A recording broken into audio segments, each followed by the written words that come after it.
to do it. I really didn't want to do it, but someone has to unpack this total weird rant from the so-called truth report and our fake billionaire who is actually an influencer with a lot of other weird influences. So let's get into it. We'll listen to the rant and I'll quickly unpack it for you. Everyone should have that as their title to every single podcast. There we go. The ANC is an Iran proxy, and Hamas has been hammered. Hezbollah's been hammered. Houthis have been hammered. ANC's got to come next.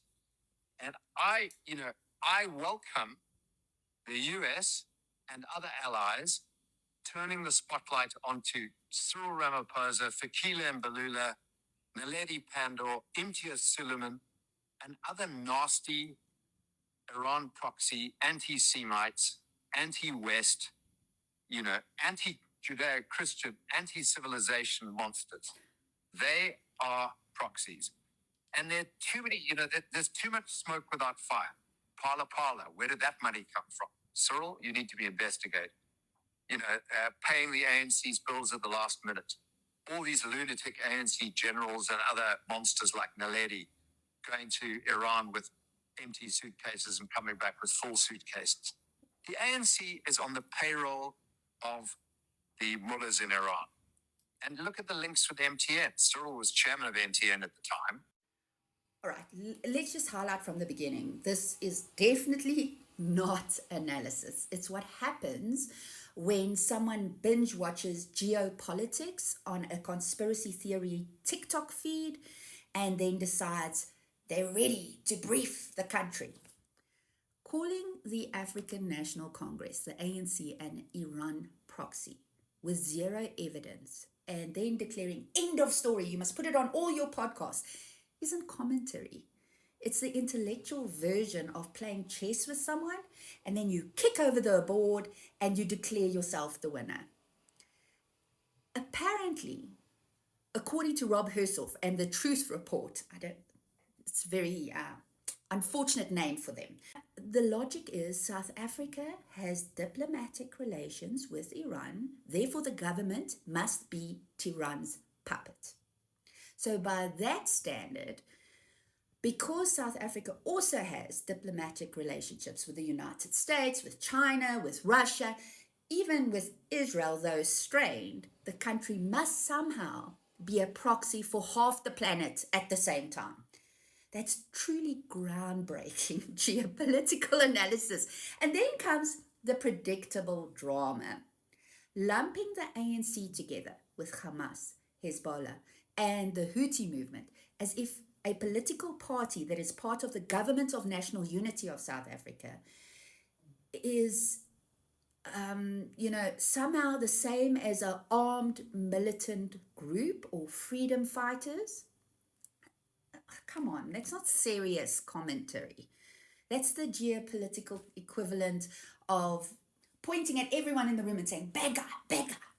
But the real clown moment is the random side swipe at Dr. Suleiman from Gift of the Givers. Think about the level of mental gymnastics required to get there. Dr. Suleiman is globally known for disaster relief, earthquakes, floods, wars, humanitarian crisis. The man spends his time saving lives and delivering aid.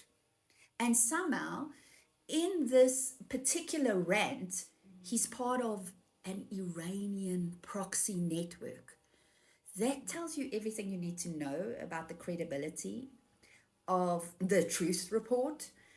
When your theory starts smearing a humanitarian doctor who runs Africa's largest disaster response NGO, it's not because you've uncovered some secret network. It's simply because you want to throw shit and hope something sticks. So you're throwing all these names around and you're hoping the drama sticks. Oh, and then comes the Hollywood subplot. Naledi Pandor supposedly flying to Tehran with empty suitcases and coming back with bags of cash. Right. That makes sense.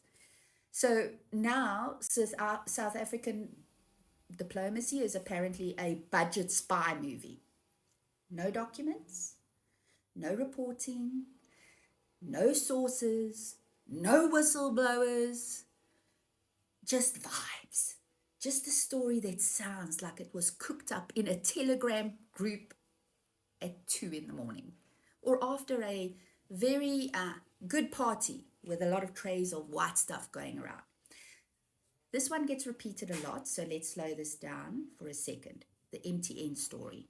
Now, this comes from a long-running lawsuit filed by Turkish telecom company Turkcell. Now, this was over Iran's second mobile license back in 2005. Turkcell alleges that MTN used bribery and political influence to secure the deal. MTN denies the allegations, and the case has been bouncing around courts for more than a decade. It's been tied up in jurisdiction battles and also appeals. And here's the key point. People keep on skipping.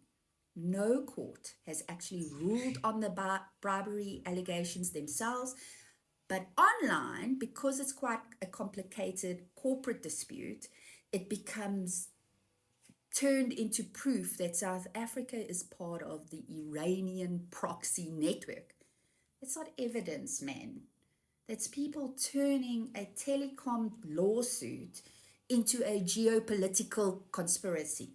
Then there's another thing, and Herself didn't mention it. It's the nuclear vote story, another myth. It's a claim people love repeating, and it's about MTN supposedly secured the Iran license by influencing South Africa's vote at the International Atomic Energy Agency on Iran's nuclear program.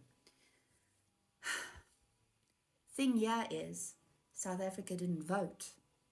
They abstained. That's what actually happened, and people are not saying that.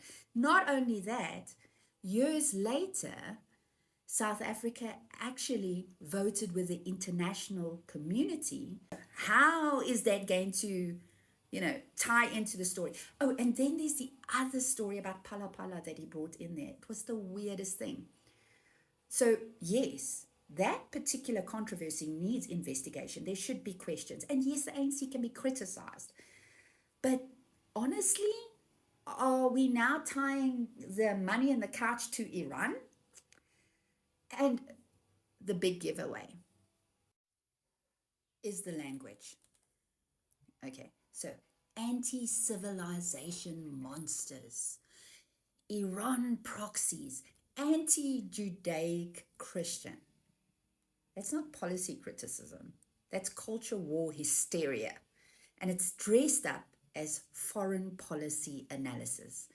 It's so sloppy and weak, which raises the real question, who benefits from pushing this kind of nonsense? Because when people start repeating these narratives, smearing a humanitarian doctor, inventing suitcases of cash plots, and shouting proxy at anything that moves, they're not exposing some secret Iranian network. They're just showing how easily propaganda can find a willing megaphone, a useful idiot. And here's the irony about this whole rant. The people shouting the loudest about puppets might want to check who's pulling their strings, or we may want to check who's pulling their strings, because when your worldview is built on recycled talking points, imported outrage, and conspiracies with no evidence, you're not exposing puppets, but you're performing like one. And that's the real story.